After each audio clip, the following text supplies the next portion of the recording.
Que bom que os bons ventos os trouxeram novamente para que possamos continuar a nossa história.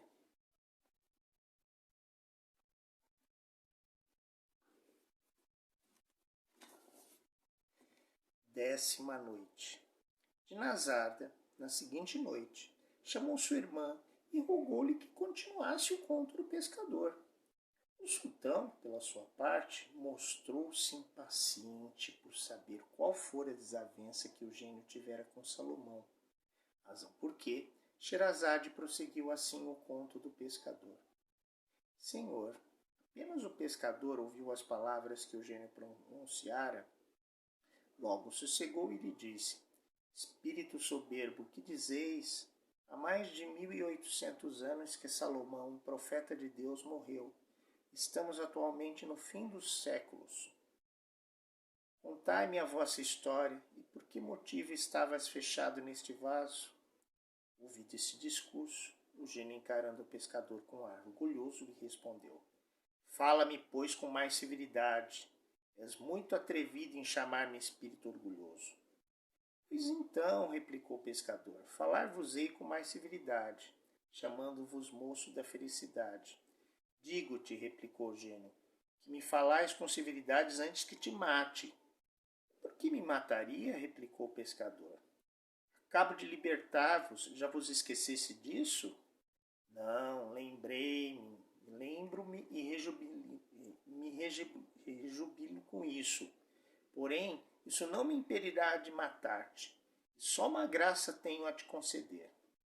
Que graça é essa? Replicou o pescador.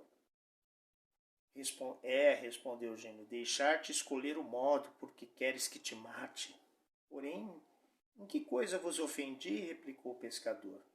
Desse modo que quereis recompensar-me do bem que vos fiz? Não posso tratar-de outro modo, diz o gênio. E para que persuadas disso, ouve a minha história. Sou um daqueles espíritos rebeldes que se opuseram à vontade de Deus. Reconheceram todos os outros gênios o grande Salomão, profeta de Deus, e a ele se sujeitaram. Nós somos os únicos, Sacar e eu, que não quisemos submeter-me a Salomão.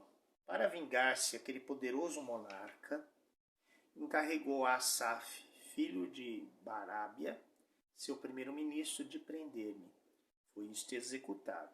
Veio Asaf apoderar-se da minha pessoa e me levou contra minha vontade perante o trono do seu amo.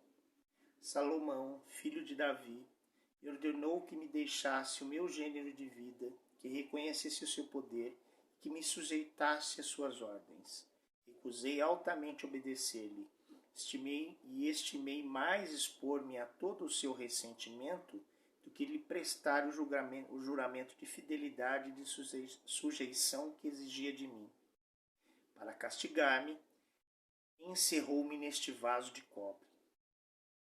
Para ter-me seguro e para que não pudesse fugir à minha prisão, imprimiu ele mesmo a tampa de chumbo e o seu selo, onde está impresso o grande nome de Deus. Isto feito, pôs o vaso nas mãos de um dos gênios que obedecera, com ordem de o lançar ao mar, o que foi executado com grande pesar meu. No decurso do primeiro século da minha prisão, jurei que se alguém me livrasse antes de serem passados os 100 anos, eu o enriqueceria, ainda que fosse depois da sua morte. Porém, acabou-se o século e ninguém me fez este ofício. No decurso do segundo século, fiz o juramento de abrir todos os tesouros da terra a quem quer que me libertasse. Porém, não fui por isso mais feliz. No terceiro, prometi fazer poderoso monarca o meu libertador, de estar sempre com ele em espírito, de conceder-lhe cada dia 3 pretensões, de qualquer natureza que pudessem ser. Porém, passou-se esse século, como os outros 2, e fiquei sempre no mesmo estado. Finalmente, pesaroso ou antes raivoso de me ver preso tanto tempo, jurei que se alguém me libertasse para o futuro, matá-lo-ia desapiedadamente e não lhe concederia outra graça senão de lhe deixar escolher o gênero da morte que quisesse. Razão porque, visto que viesses aqui hoje e que me libertasse, escolhe como queres que te mate. Afligiu muito esse discurso o pescador. Sou bem desgraçado, clamou ele, por ter vindo a este sítio fazer tamanho serviço a um ingrato. Rogo-vos que concedereis a vossa injustiça, concedeis a vossa justiça, e que revogueis um juramento tão pouco razoável. Perdoa-me, Deus vos perdoará, me perdoa e Deus vos perdoará também. Se me concederdes generosamente a vida, livrar-vos-ei de todos os atentados que formaram contra vós, que se formaram contra vossos dias. Não, tua morte é certa, diz o gênio. Escolhe só o modo como queres que te faça morrer. Vendo o pescador que não desistia de o matar, afligiu-se em extremo, não tanto por sua causa, como em razão dos seus 3 filhos, cuja miséria lamentava e a qual ficariam reduzidos pela sua morte. Procurou ainda abrandar o gênio. Ai, replicou ele, dignai-vos ter compaixão de mim, em consideração do que fiz a vosso respeito. Já te disse, replicou o gênio, é justamente por essa razão que estou obrigado a tirar-te a vida. Coisa estranha, replicou o pescador, que quereis absolutamente pagar o bem com o mal. Diz o provérbio que quem faz bem a quem não o merece é sempre mal pago. Parecia-me, eu confesso, que isto era falso. Com efeito, não há coisa que mais ofenda a razão e os direitos da sociedade.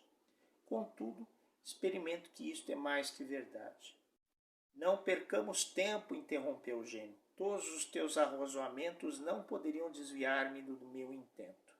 Dize depressa como desejas que te mate. A necessidade é engenhosa, lembrou-se o pescador de um estratagema. Visto que não posso evitar a morte, disse ao gênio, sujeito-me, pois à vontade de Deus. Porém, antes que escolha um gênero de morte, conjuro-os pelo grande nome de Deus que estava impresso sobre o selo do profeta Salomão, filho de Davi, que me digais a verdade sobre uma pergunta que tenho que fazer-vos. Quando o gênio viu que se lhe fazia uma conjuração que o constrangia a responder positivamente, tremeu e disse ao pescador, pede-me que quiseres e despacha-te. Principiando o dia a aparecer, calou-se Sherazade nesta passagem do seu discurso. Minha irmã, lhe disse Dinazada, importa convir que quanto dias falais, mais agradais. Espero que o sultão nosso senhor não vos fará morrer sem ouvir o resto do belo conto do pescador. Pode o sultão fazê-lo, respondeu Sherazade. Devemos querer tudo o que for do seu agrado. O sultão, que não tinha menos desejo que Dinazada de ouvir o fim deste conto, deferiu ainda a morte da sultana. Olha aqui como está ficando interessante a nossa história, né? O que será que este pescador vai perguntar ao gênio? Será que ele conseguirá salvar a sua vida? Saberemos depois. Alabei.